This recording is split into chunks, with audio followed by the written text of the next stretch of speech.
Growing a business is kind of tricky right now. Supply chains are squeezed, tariffs and trade policies are dynamic, and cash flow, it's tighter than ever. You need clarity to come out on top. Without it, you risk falling behind. If only you could hop in the DeLorean and see the future, right? Thankfully, there's NetSuite by Oracle. NetSuite has real-time forecasting to help you move ahead with confidence. This is your AI-powered business management suite and the #1 cloud ERP. Trusted by over 42,000 businesses, NetSuite brings accounting, financial management, inventory, and HR all under one roof. It's your single source of truth, giving you the data and control you need to move quickly. And with AI built in, you can automate the busy work and focus on strategy. NetSuite helps you see what's stuck, what it's costing you, and how to pivot fast. If I were running a business with a lot of moving parts, I'd use NetSuite for full control over everything. Tame the chaos with NetSuite. If your revenues are at least in 7 figures, download the free ebook, Navigating Global Trade, 3 Insights for Leaders at netsuite.com/SPI. That's netsuite.com/SPI. You spent months building towards launch day, but when the clock hits 0, your site crashes. Bots swarm, and loyal fans rage on Reddit. That's not good.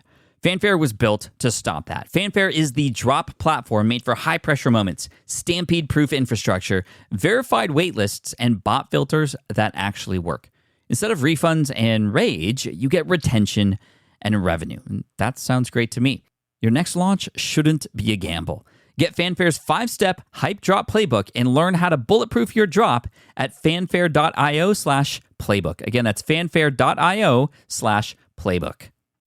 I've heard a lot of stories, origin stories for entrepreneurs, but I've never heard a story quite like this one.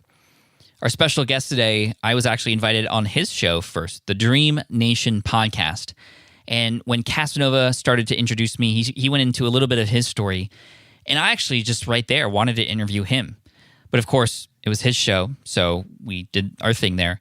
And immediately after the recording was over, I said, Casanova, I have to bring you on the SPI podcast. I'm going to squeeze you in by the end of the year here because this is going to inspire so many people. And your story almost brought me to tears while I was a guest on your show. I think we need to have you come on. And of course, he was very excited. And we have Casanova Brooks from the Dream Nation podcast on with us today. And I highly recommend you sit back and listen intently because this one is a game changer. Welcome to the Smart Passive Income Podcast. Welcome to the Smart Passive Income Podcast, where it's all about working hard now so you can sit back and reap the benefits later. And now your host. He's the epitome of what it means to have an abundant mindset. Pat Flynn. Running a business means legal questions are inevitable. Is this contract or agreement solid? What can I do if a client won't pay me? Am I set up properly for taxes? Well, rather than trying to navigate all of this on your own or searching endlessly online, imagine having a law firm on your side without the high hourly rates. That's exactly what Legal Shield's small business plans offer. With Legal Shield, entrepreneurs get access to real legal support, contract reviews, collection letters, guidance on business formation, and even help handling IRS audits. Members can book consultations, upload documents through the app, and work with a provider law firm that understands small business laws in your state. You also get proactive help on tax and trademark questions so you can stay ahead of legal risks. And if a client delays payment, Legal Shield can send professional collection letters to help you recover what you're owed, all for a fraction of what traditional attorneys charge. Go to LegalShield.com/SPI or call 833-570-9980 to learn more and get big business legal support without a big business budget. That's LegalShield.com/SPI. While DIY website tools are everywhere, most fall short on design and performance. Hit publish. Framer ships your site worldwide in seconds. No code, no compromises. Framer is a powerful, user-friendly platform that delivers developer-level results without writing a single line of code. Make your designs move and convert with Framer. Framer brings your site to life with powerful animations, dynamic content handling, and a design-first approach that helps your site stand out. Framer is the design-first, no-code website builder that lets anyone ship a production-ready site in minutes. Browse hundreds of pixel-perfect templates or even design something of your own on a totally blank canvas. Add bold animations like appear effects, text effects, scroll and looping animations, and much more in seconds. And it's free to start. The built-in AI handles the heavy lifting of generating starter layouts and can even translate your entire site to any language. On the back end, you'll get responsive breakpoints, built-in hosting, a flexible CMS, and privacy-friendly analytics. Ready to build a site that looks hand-coded without hiring a developer? Launch your site for free at Framer.com and use code SPI to get your first month of Pro on the house. That's Framer.com, promo code SPI. Framer.com, promo code SPI. Rules and restrictions may apply. What's up, y'all? Pat Flynn here. Welcome to session 451 of the Smart Passive Income Podcast. As I said, I'm Pat Flynn, here to help you make more money, save more time, and help more people too. And to help us today and to inspire us, motivate us, and show us the ways, we have Casanova Brooks from the Dream Nation podcast, as well as CasanovaBrooks.com, where he talks about leadership. He is from the real estate industry, but he has an amazing story that takes us back to when he was a kid. And he's going to take us back there right now. So I want to warn you, there's some tough conversations that are had here. There's some memories that are relived that aren't so easy for many.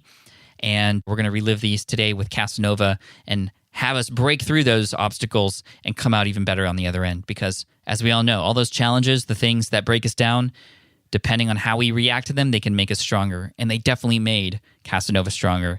And I'm so grateful he's here with us today. So let's not wait any further. Here he is, Casanova Brooks. Casanova, welcome to the Smart Passive Income Podcast. Thanks for being here, my friend. Man, thank you for having me. It's an honor and a pleasure. You blessed my show, and I'm only hoping that I can return the same favor to you and then also to the Smart Passive Income tribe. Thank you so much. And I was on your show recently, and we'll put a link to it in the show notes. And it was through that interview where, again, you were interviewing me. I learned a little bit about you and your history, and it just blew me away so much how you've come from such hard times to get to where you're at now and help so many others. I knew it would be perfect to have you on the show. So I'm really excited to dive in, and I'd love to start with your story, your origin story. How did things start out for you? And then we'll just kind of see where it goes from there. Cool, man. Yeah, well, for me, I always tell people I'm a dreamer at heart, but to get a little bit deeper into it, I'm originally from South Side of Chicago. I was raised by a single mom. I was the only child. My dad was never in my life. Last I knew, I had 13 brothers and sisters on my dad's side. But my dad never did anything to bridge the gap or the relationships between us. So it really felt like I was growing up as an only child. And I did have a first cousin. We were really close. And so I'm grateful for that. But anyway, my grandma, she stepped in early on to try to be the father figure in my life. So I was their only grandson that was a boy. And she was just seeing, growing up in inner city Chicago, I grew up around everything that you see on the news today, right? Drugs, gangs, violence, all of that. And my mom had a lot of friends who were gangbangers and drug dealers and all of that. So they were really in and out of my house like every day. So my grandma never liked that. So when she got an opportunity to really kind of more so mold me and take me under her wing, she did just that, as many grandmothers do. And my mom, while she was always in my life, like we never had a distant relationship, she was always robbing Peter to pay Paul, as she would say. So she had job here, job there. And so she wasn't necessarily so hands-on. So that was where my grandma kind of took the lead on it. So for me, I always let people know I'm no stranger to adversity. And I think that that's big, especially for the time that we're in right now, where a lot of people are feeling adversity. But for me, I mean, I experienced it, I felt like at every different stage of my life, and I continue to experience it. But the first one was when I was 8 years old. My two best friends, who we did absolutely everything together, they came over one Sunday morning and they're like, hey, you know what? We're going to go to the beach, which is normal routine. And I'm like, hey, you know, for whatever reason, I'm not going to go this morning. And they're like, all right, cool. We'll catch you when we come back. Well, a couple hours later, parents wound up coming over saying, hey, do you know where the boys are? My mom and grandma are like, no, Cass is in the front room. Well, coming to find out, they drowned that morning off of the pier at Lake Michigan. And so why I wasn't right there with them, there's no rhyme or reason, just that my creator had a better, purpose for my life. And so I'm super grateful for that. Then as I started to become 10 and 11 years old, again, I'm seeing more drugs, gangs, violence. And so my grandma found an opportunity to move me out of Chicago. And so she moved me to Sioux City, Iowa. Huge culture change for me, of course, because I went from seeing people who only look like me to now all of a sudden I'm seeing very few people who look like me. So I always say that that was a blessing and a lesson in itself, because it allowed me to not grow up with an ignorant mindset. And so what do I mean by that? I feel like for a lot of people, if you've been stuck in that environment, then if you come out at 18, 19, 20 years old, where you already have these stories that you tell yourself, one of the stories that you probably tell yourself is, if you don't look like me, there's no way you can be with me. You have to be against me. But for me being so early on, and it forced me to build these relationships, I really benefited from that. So again, I give all the credit to my grandmother. And then as I'm going into high school, well, I'm in high school, but as I'm going into my sophomore year, football's just ending and then basketball is about to start up. I did play sports, basketball, football, track. And all of a sudden I found myself having a hard time breathing. And it was really out of nowhere because as a kid, I never had chicken pox, measles, flu, coronavirus. I never had anything. I was always healthy. And then all of a sudden I just come home, I'm taking naps. My mom's like, hey, what's up? This is unlike you. I'm like, I don't really know. I'm telling my buddies in school when we're walking through the hallway, like, hey, man, I'm having a hard time breathing. And they're like, it's probably just because you left football early, basketball starting. We're just getting into conditioning. And then all of a sudden, a couple days go by. My mom's like, it hasn't stopped. So we're going to the emergency room. We go to the emergency room and they run some tests. Now, keep in mind that at this time, I'm 15 years old. Right. So I'd never been in hospitals or anything. And my only exposure to them was what I saw on TV or if I was like visiting a family member. So I didn't really know the backside of it. So all I'm thinking is that I'm going to get sponge baths from hot nurses, ice cream, video games. Like, it's not going to be so bad. And then I'm going to go home, go back to school. Well, they wind up coming back in about 11 o'clock that night. I'll never forget it. And they say, hey, you know what? We got public transportation coming. We're actually going to ship him and you all to the other side of the state, to the University of Iowa. And I just remember my mom and grandma saying like, what, why, what are you talking about? And they're like, I think it might be a little bit more serious. And they're like, what does that mean? And they're like, we think he may have cancer. And I just remember my grandma saying, whoa. And at the time I didn't know what the C word really was. Right. But over the next, 45 days, I'm in the University of Iowa. I'm laying up in the hospital bed. I have bone marrows. I have port put in my chest, connected to my jugular. Everything that I'm experiencing, it's a whole new world for me. And I don't really know, what I did know was that I had two strong women that were behind me and on side of me every step of the way. So I was just kind of rolling with the punches and seeing where it went. So I've been very fortunate. I went through 2 years of chemo. And again, many a test and things like that. Then after that, I became in remission, which I've been fortunate ever since. And then I really started my path to trying to figure out what I was going to do with my life, right? At 17, I think that's what everybody's doing. So I went to college, University of Iowa for 3 years. And I really found, though, that college wasn't for me. And why is because I was only going to, and it's similar to your story, but for many people, I was only going to make my mom and grandma happy. Right? No one in my family had went to college, especially not a big 4-year university like this. And so to go to college, I felt like I could make them proud. But as I was there, it just was so much frustration. I was building relationships, but I just wasn't really interested in whatever path that I felt like I was going to be on. And I changed my major 4 times. And then going into my junior year, I really came about and had the notion that just because you had a degree did not mean you were going to be successful in life. So I wound up calling my mom and grandma and saying, hey, this isn't what I want to do anymore. And of course, I got a little bit of a scolding and disappointment, but they always supported me. And they're like, okay, you come home, you're going to get a job. So tried my hand at, I would say probably about 19 different jobs. Everything from selling Kirby vacuums to network marketing, I sold everything besides crack and coke. I'm being honest. And then I decided 6 years ago to move here to Omaha, which is where my wife, my son, and my daughter and I live now. And I was just looking for more opportunity. Before, my wife and I were going to move to Kansas City, Missouri, because I just wanted to be around big pro teams, right? And why did I want to do that? It's because I wanted to give my son the opportunity to watch the Chiefs, the Royals, just do things with him. But we knew no one there. So my wife and I was like, man, can we really make KC work? Well, I wound up getting a job opportunity as like a digital marketing consultant selling yellow pages in between Kansas City and Sioux City, which was Omaha. And so I took that job. Then about a year in, I found myself as number 8 in the entire company. So I crushed it doing that. And this was for inside sales. And then I wanted to try my hand at management. And this was another lesson that came from me where they were like, Casanova, you're doing so great. And I'm like, oh, cool. I want to try my hand at management. They're like, yeah, but those positions, they're just not available right now. And then that was when I started to see like, oh, okay. In the corporate world, it feels like everybody could tell you no, but nobody could tell you yes. Like, who's the person that makes this decision, right? And so I just started looking online, and this was around the time that I found you. And this is also around the time that I came across a mentor, and he had said something to me, and he said, you got to find a way to be the Lord of your land. And I was like, oh, like, what does that mean? Keep in mind, my parents never owned a house, car, business, nothing. And so I was like, okay, well, I don't know how to do that, but I want to. And he was talking about real estate investing. And I was like, okay, well, how can I do that? So I looked deeper into his story, and I seen that he started off as like a celebrity realtor, and then he moved his way on up to investor, developer, everything else. So I decided to get my license. 4 months later, my mom and grandma call me up and they say, hey, you know what? We want to move down to Omaha, be closer to you, Julie, and CJ. There's nothing left here in Sioux City for us. So I say, okay, cool. We moved him down here within 2.5 weeks. And then within 24 hours of moving him down here, my mom winds up going to the hospital here in Omaha. Within 1 week's time, I lose my mom at that hospital. Now, subsequently, I also wound up losing my job and the home that we had under contract because I was transitioning from inside sales to another job for outside sales so I could build my real estate career. So all within a matter of 2.5 weeks, I lose my mom, my job, my home, and I got no family, no friends, no church group, brand new city, brand new state. Well, what am I going to do?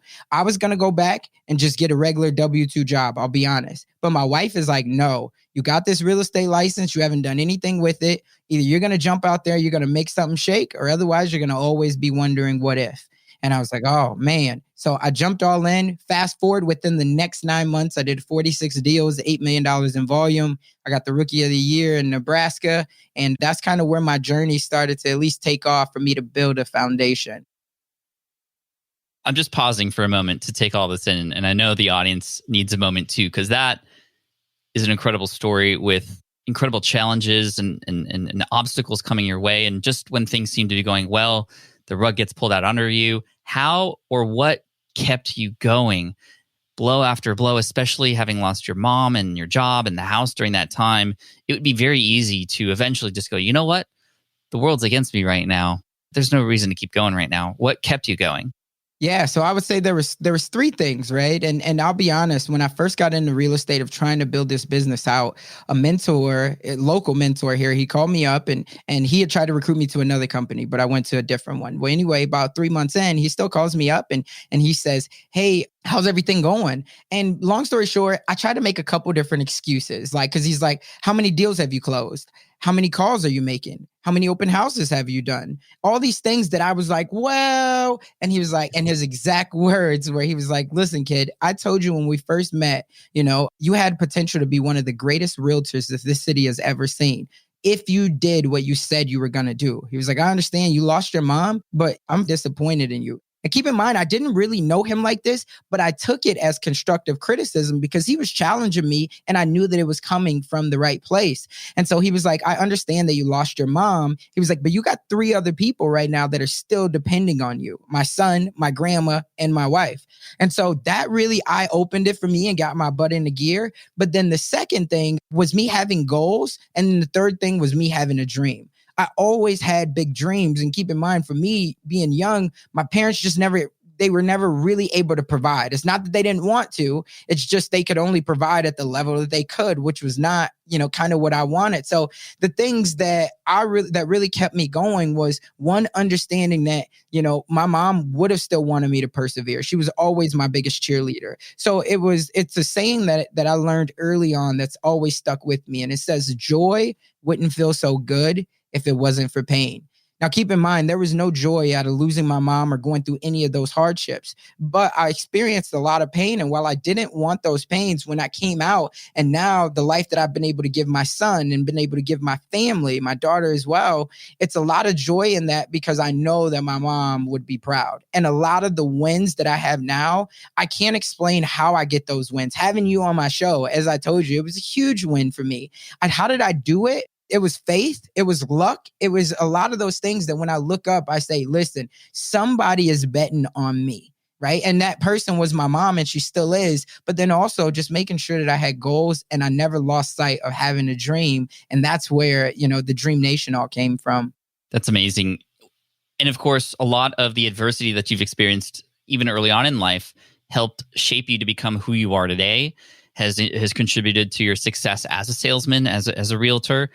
And we hear these stories often of people who have gone through tough times and have become stronger on the other side. So if you happen to be going through some tough times right now, there's always something beautiful on the other end, but you have to persevere. And you can hear an example of this here. How would you, and I know you help and you coach a lot of other people too now, how do you recommend a person have that drive if they haven't had incredibly traumatizing life experiences to learn from? This is something that I get asked a lot. Is like, well, I don't have a good story. I'm just, I didn't have a ton of challenges. I struggle every once in a while, but I'm complacent and things are fine. How do you recommend a person who feels that way to be driven? Yeah, no, that's a great question. I think that the number one thing that I learned was that my story wasn't for me, right? And so what do I mean by that? No matter where you are in your different walk of life, you have to understand, let's say that you're a 3 right now. And this was something that was told to me by a friend and mentor. And so I really understood that. And it was, and actually she's a fellow podcaster, Patrice Washington. So give a shout out if you know Patrice. She's an amazing lady, but she's helped to just really instill so much wisdom in me as well. But it was really understanding that even if I'm a 3 right now, so maybe I don't have the adversity to be an 8, a 9, or having a powerful story, there's still 0, 1s, and 2s out there, and even 3s that are on the same path as you that need your story to keep going. And so for me, I looked at that, and I tell people all the time that you don't have to love the journey, right? Because some people, the frustration comes in the journey. That's why they quit, right? I don't have the story. I don't have the resources. I don't have the mentorship, right? You don't have to love the journey, but you have to be married to the destination, right? We all have desires. We all have dreams in life. So whatever your dream is, it's really just understanding that if your dream was to come true, think about how many lives that you would impact. Because at the end of the day, we all want to feel, in my opinion, but I believe that it's really true, we all want to feel valued in this world. We all want to leave a legacy. And that legacy doesn't have to mean that it's going to be to an entire nation or an entire country. But can we leave that legacy in our own hometown? Can we leave that legacy in our own Facebook group, our community of people that, and there's a story behind this, which was always powerful to me. And I learned it when I first got into real estate. But someone had asked Warren Buffett, they said, Warren, how do you know when you've truly been successful in life?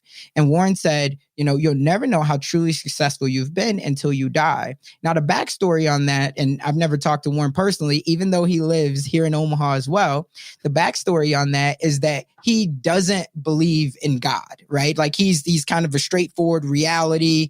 That's what it is. He doesn't talk afterlife. So when they heard him say that, the crowd was like, what, Warren talking about afterlife? This is crazy. But he said, you'll never know until you die. And then you see how many people come to your funeral. But more importantly, you'll never truly know how successful you've been until you see how many of those people cried at your funeral, because those are the people who you truly impacted their lives. And I was like, wow, so understand that it doesn't matter what your story is. Your story is for you. And even though you might not have the story of super hardships, there's 100,000 or 250,000 people that also don't have a story of super hardships, but they're still looking for a way to be able to connect their message with their audience. And that's what you can be a catalyst for. Beautiful. I want to think back to the tough time when you moved to Omaha. You'd lost your mom, you'd lost your job, you'd lost the home. You had said that you sat down and after getting encouragement from your wife, she seems amazing. She is. You sat down and you created goals for yourself. I want to know what was going through your head when you were coming up with those goals. How did you determine what those goals were? And indeed, what were those goals during that time? Yeah. So if I'm completely honest and transparent, my only goal was to get out of my current situation. And so what did that look like? I think it's helpful to paint the picture. Well, first, after we had our house under contract and we lost that house, we were living in an apartment here in Omaha before, because our first year in Omaha, we just got an apartment lease and then we were going to buy. Well, we had put in our 30-day notice that, hey, we're buying a house. We don't need the property anymore. It's a big apartment complex. So what did they do? They went out and filled that apartment. So after losing my mom at the very and to keep in mind, I got told that I wasn't approved for the loan 2 days prior to me not being able to close, right? So it all came without going too much deeper into that. But yeah, so it all came like boom, boom, boom, boom, boom. When it I rains, didn't have time to prepare. Yeah. And so at this time, we lose the house and we need to find somewhere to live. We got my son. So my wife's second aunt lived here in Omaha and she was going through a divorce. And she was like, hey, while I'm going through this situation, you guys are more than welcome to move in here. You could just pay me like $500, and just, it'll help me, it'll help you until you guys get on your feet. So she had a ranch house and she had a big basement and it had 1 bedroom in it and it had a really big storage utility room, right? And so for me, we gave my son the bedroom. So he's living like a king. And Julie and I, we put our bed, our dresser, and our TV in that big storage utility room. Right. So every day while I'm going to the office, when I come home, I'm sleeping next to a furnace and a water heater that's kicking on, 50 times a night. So that painted the picture of like why I had the desire, why I had to get up out of there. Right. Because it was like, man, we can't keep living like this. But then on top of that, the goals that I set, I'll be honest, I was so early in my business or entrepreneurial, like really trying to figure it out way. All I wanted to do was just sell a couple houses. Right. I just wanted to have enough money because my wife was supporting me, not only emotionally, but now she's supporting me financially as well. Right. So I'm like, okay, well, something's gotta work. And so for me, I went back to what were the things that I was good at up until this time. And the only thing that I could really pinpoint was building relationships. Right? I could build relationships with the best of people. So with this real estate thing, I said, okay, well, how can I really accelerate my path on building relationships and getting people to trust me? So for me, I started out and I was doing, well, first off, where I got all of my knowledge and my information, there's a couple books that I learned. There was podcasts that I found, and we could definitely get into those. But I wound up learning something that taught me the power of sales. And it was really, if you didn't have it written down, if you didn't have a plan every single day, you were really failing. If you failed to plan, you were planning to fail. It was really as simple as that.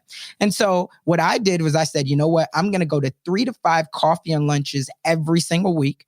I'm also going to I started out doing 1 open house, but then I started to ramp it up.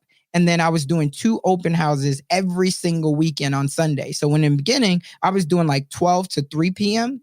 And then I was like, okay, well, and how I got started was I was trying to find who could I do open houses for. Well, I didn't really know anybody. So I just found builders because, builders have spec homes and they always just want people to sit in them so people can come through the models. So that was what I was doing. Well, the average home price here in Omaha is only like $187,000. Right? At that time, it was probably like more like 182 or something.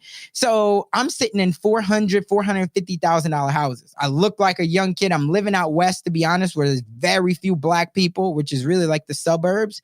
And so I'm like, okay, well, this isn't really working. These people aren't really vibing with me. I'm still building a little bit of relationship, but then you're getting an older crowd, things like that. So I'm like, I got to figure something out. So here's what I thought to do. I didn't want to lose what I was already building momentum on in the bigger houses. But I said, what I'm going to start to do is from 12 to 1:30, I'm going to go do something that's up to 200,000.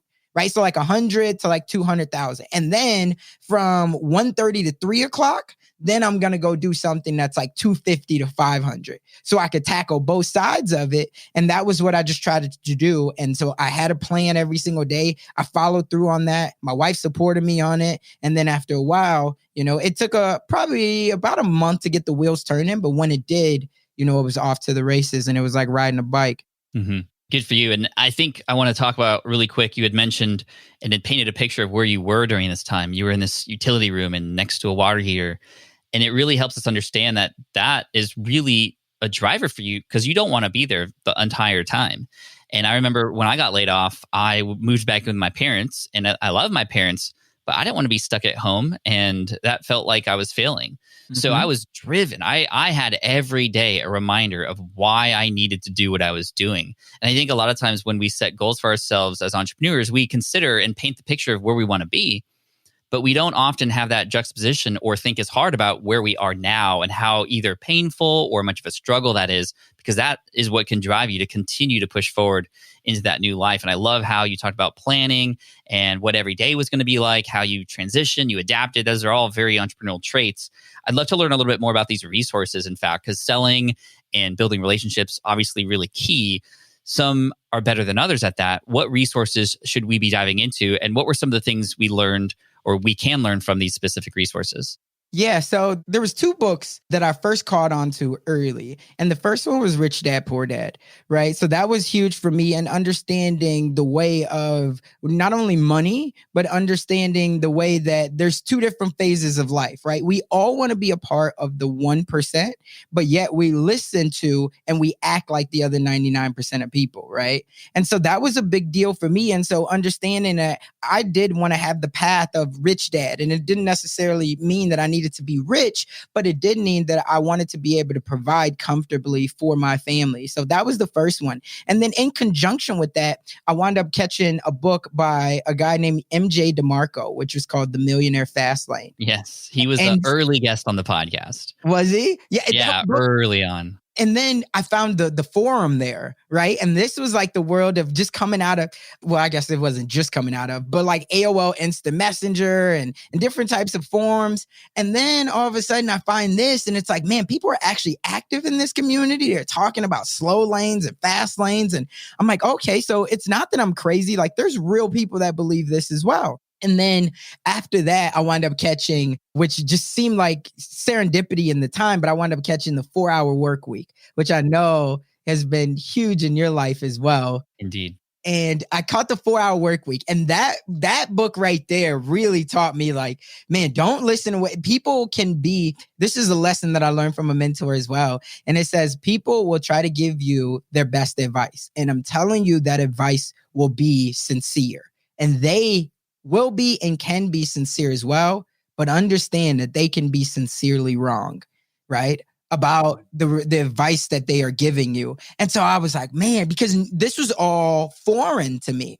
So that really helped me to keep going as well and to understand the power of if I didn't, because the power that the 4-Hour Work Week had over me when it really started to talk about virtual teams, right? And for me being young, I just didn't feel like I had enough substance. I didn't feel like I had enough anything to say, hey, I'm going to go hire these people that are here. I'm going to get an office space, all these things that just felt like it was putting more fear onto me. So I said, listen, I can go to a Elance or Upwork or Odesk, whatever it was, and I could just talk to these people. They don't really know me.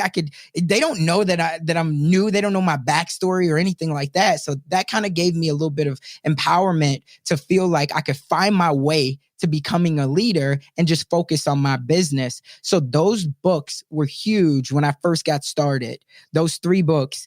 Of course, then I came across things like Think and Grow Rich, Richest Man in Babylon, Go for No was huge as well. So those were all big. And then after the book world, because I'll tell you, I was never a big reader and I'm getting better, but I was never a big reader, but I've now been a super advocate. I should be an ambassador for Audible because I use it as much as just about anybody. But then I got into the podcasting world and that's where I found you. And that's what I think the first 3 podcasts that I ever found was yours, Entrepreneurs on Fire, JLD, and the School of Side Hustle. And so all 3 of those, it just felt like was speaking to me. It felt like it was my tribe because I was always curious. I was always like, oh, and so when I seen your blog and when I seen the videos and I'm like, he's like, how? And then it just gave me, it was everything. And it just gave me that much more hope. And it was everything. And so, yeah, those three podcasts and those 3 books is what really started me being able to have the conviction that this was for me. You also mentioned the word mentor a number of times already, and it seems like that's an important part of your life. How do you find your mentors and how do you work with them?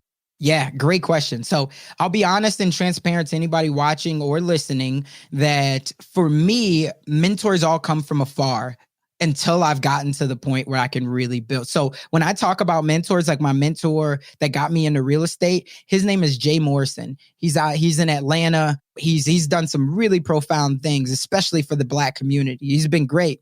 Well, anyway, I've never met Jay Morrison in person.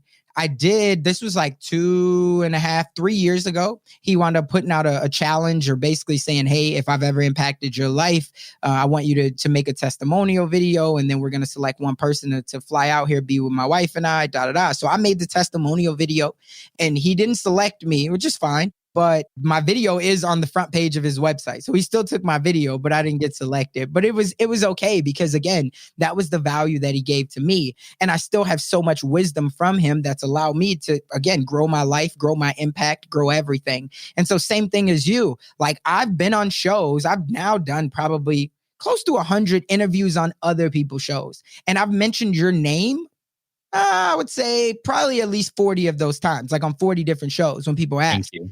Yeah. And so, and even in person, like here locally, because it's just the impact that you've had on me. Right. And so if anybody's looking right now, or anybody's like wondering, how can I have mentors? There's so many different ways to have mentorship, right? Through podcasts, through books, through you going live every single day. If someone sits with you for 30 minutes a day, it's no different than going to church. They get to ask you these questions. They get to vibe with you. Maybe they're not getting you on their show yet, but you at least become to know who they are. They become a part of your tribe. And now they can say, yeah, Pat's a mentor of mine.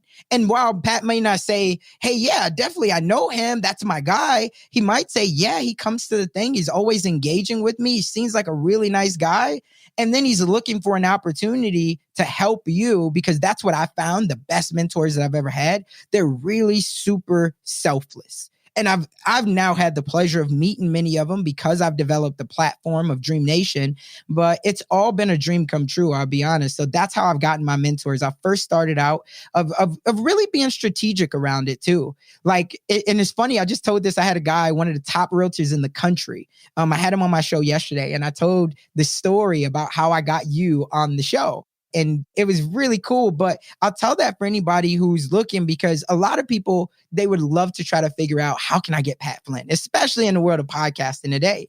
And so if you want, I can share like what my mindset was around it, and then we can go from there, or we don't have to get into that. I was going to say, if we reveal this, then everybody else is going to do the same thing. But I think it's valuable, because whether you reach out to me or somebody else that you want to have on your show, a virtual mentor, I've had the same kind of mentors too. I didn't know anybody who I was learning from, and because that's all I could have access to. And eventually I joined courses and things like that. But anyway, yeah, let's dive into it. Like, I want to know how you reeled me in, if you want to call it that. Yeah. So I think for me, I've always started, because I've had friends, really good, successful friends, and they say, Casanova, the best thing that you do is you just take action. Even when I have super lack of clarity in a certain situation, I always find a way to take action. So like, what's my framework like around that? How do I do it? Well, I think the first thing that I always do is I assess the end goal, right? And how big is the desire for that end goal? The second thing is I look at what's the worst that could happen, right? Even if they say no or whatever, I ask myself, can I bounce back from that? Right? 9 times out of 10, you always can bounce back from it. And so I'm always thinking big level, and then right after that, I say, but what's the best that could happen? Right? And then here's how it gets to going. And then every single day, I think what I do is I ask myself, because when it comes time to go all in, you have to really go all in. And so what that means is there's going to be risk. And if you have the risk, right, if you're investing, if you're starting a podcast, if you're going to a retreat, coaching, it doesn't matter what it is, there's probably going to be a financial investment involved. And one of the best things that I've learned and has stuck with me is they say, if there's no transaction, there's no transformation. Right? We just don't value a lot of things that are free, not the way that we value it when we put our hard-earned money into it. So if there's no transaction, there's no transformation. And so for me, I look at that and I say, at the end of the day, if this all comes crashing down and my wife is like, oh my God, you did this to me, did I give it everything that I had, right? To just be like, listen, I was working every day. Think of it in terms of basketball. I was working every single day. I was at the gym, 6 a.m., first one there, last one to leave. I made it to the championship, but I just came up short.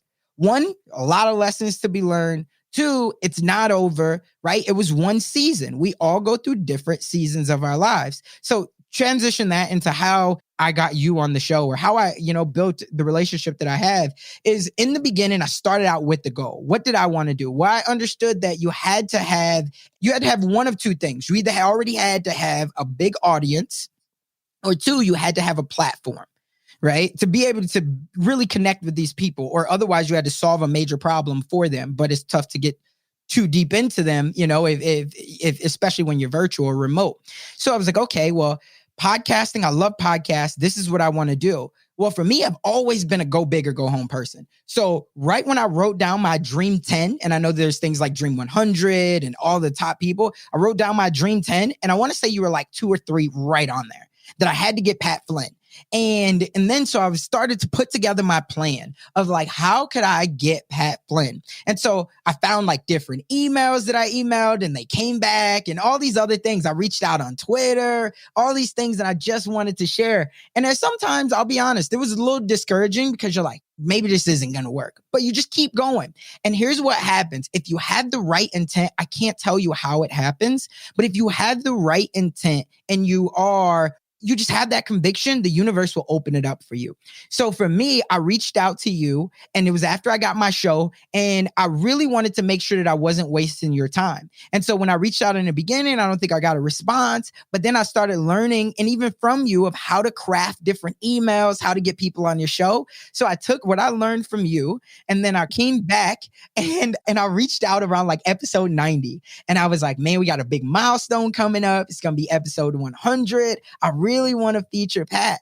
Then you email back. And before that, though, I'd already been active for at least like a week or a week and a half in the stream. It was right when the coronavirus started. So in the passive income stream on YouTube, I was already active in that. So I was like, okay, I did my homework. I know what we got to do. And then it came back and it's like, hey, sorry, no promises, I don't think he's going to be able to make it work. And I was like, oh, man. So it just was what it was. Well, I kept going.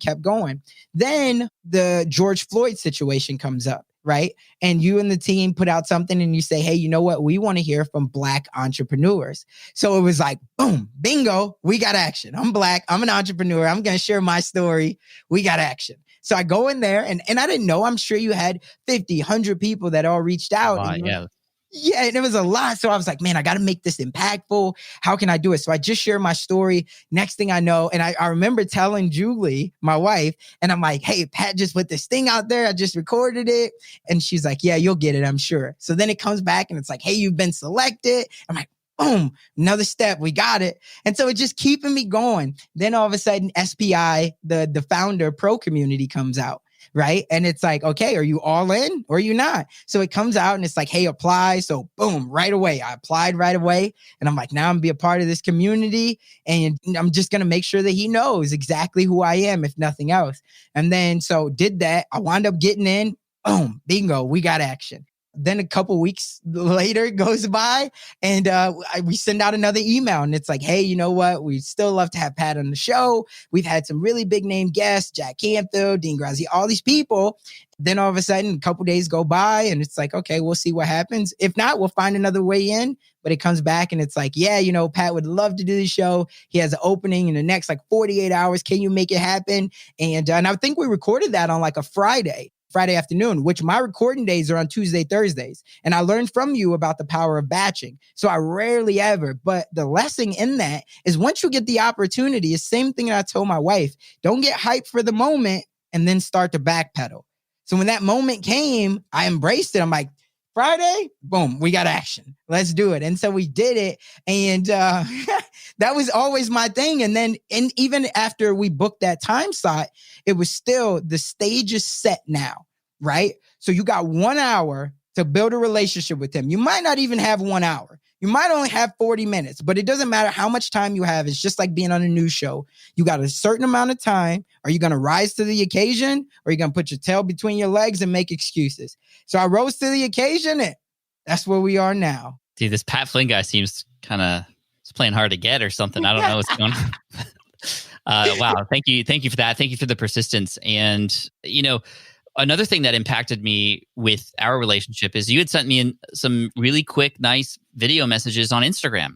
And that's what I teach in my book, Superfans. And here it is. It's making an impact on me. It's helping you stand out a little bit. And, you know, part of it is luck, but part of it is showing up when the opportunity arises. And you definitely did that. So thank you for sharing that. And, you know, it was actually, you didn't say, hey, well, could I be on your show too?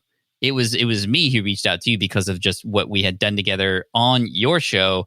It just really impressed me, and learning more about you, in fact, researching you a little bit even afterwards, like I was just like, wow, this person, Casanova, has so much to share and so much to offer. So I'd love to, as we wrap up here, I want to talk a little bit more about Dream Nation. What is Dream Nation? What is it that you do and focus on now? We've heard about your journey till now, and I want to know even what are your plans for the future? What are your new goals now?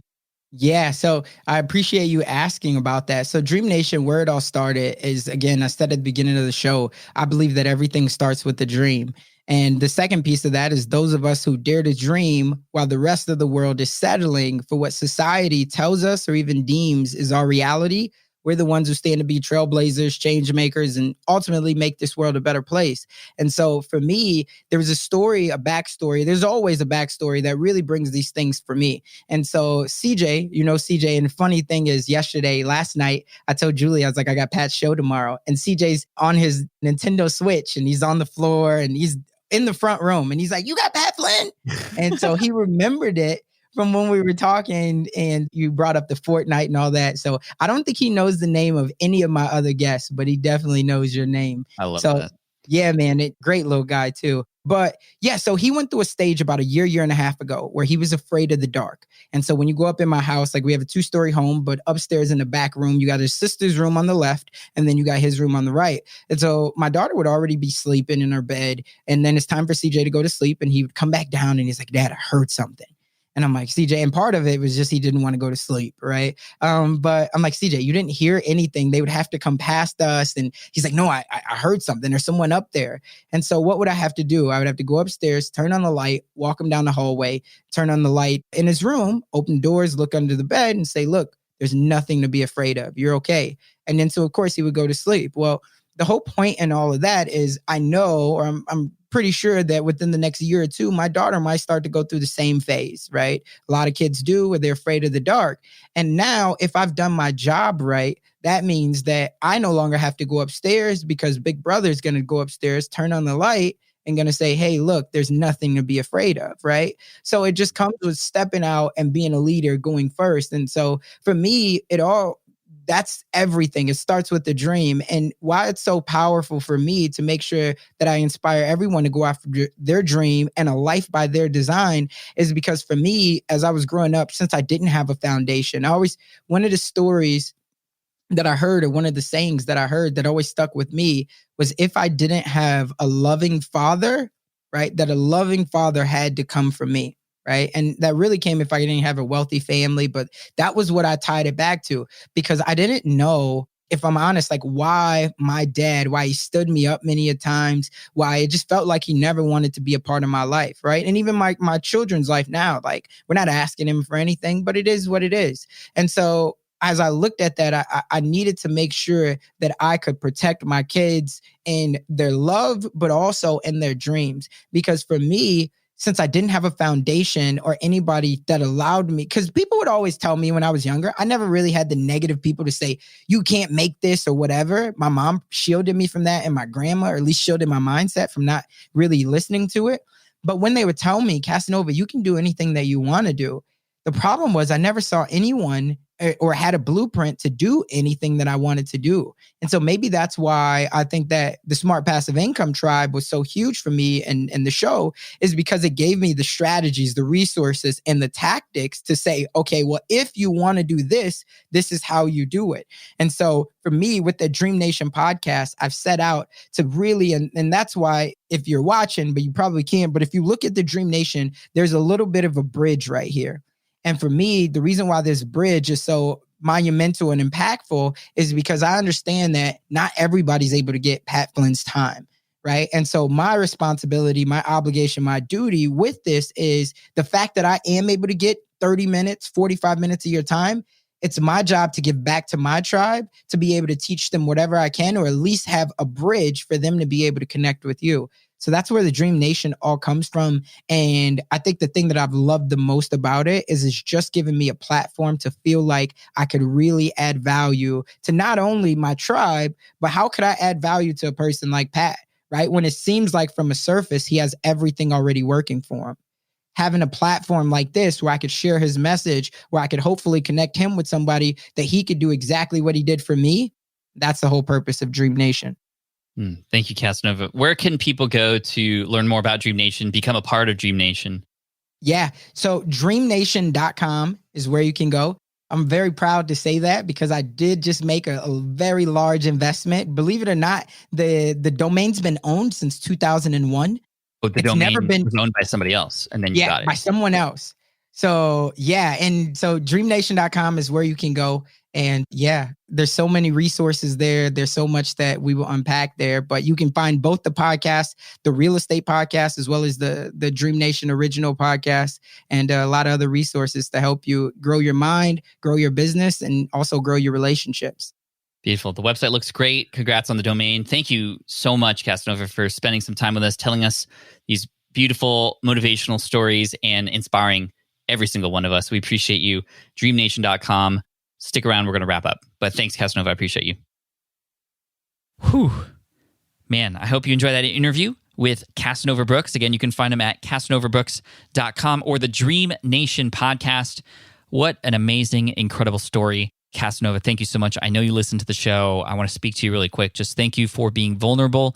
Thank you for sharing your story with us. Thank you for inspiring others and continuing to lead through your example and your just amazing personality and your vibe and everything. Just thank you so much for that. I appreciate you. It's so good to get to know you and build a relationship with you this year. And I cannot wait to extend that relationship even further. And if you'd like to follow Casanova and check him out, or check out all the other links of things that we mentioned here today, you can check out the show notes page on smartpassiveincome.com/session451. Again, that's smartpassiveincome.com/session451. And hey, as we close in on the end of the year here, I can't help but just say this because it's true. I'm so grateful for you as a listener. Wherever you listen, whether you're on a commute right now, on a walk, maybe at the gym, maybe just chilling in your living room, maybe you're even sharing this episode with your friends or your family or whoever. Just thank you. Thank you so much. It's been a wonderful over decade of doing the podcast, and I cannot wait for the next decade with you. Thank you for being here with me, supporting me, driving energy into me, because I'm here to drive it back to you. Subscribe, and I'll see you in the next episode. Cheers, take care, and as always, Team Flynn for the win. Peace out. Thanks for listening to the Smart Passive Income Podcast at www.smartpassiveincome.com.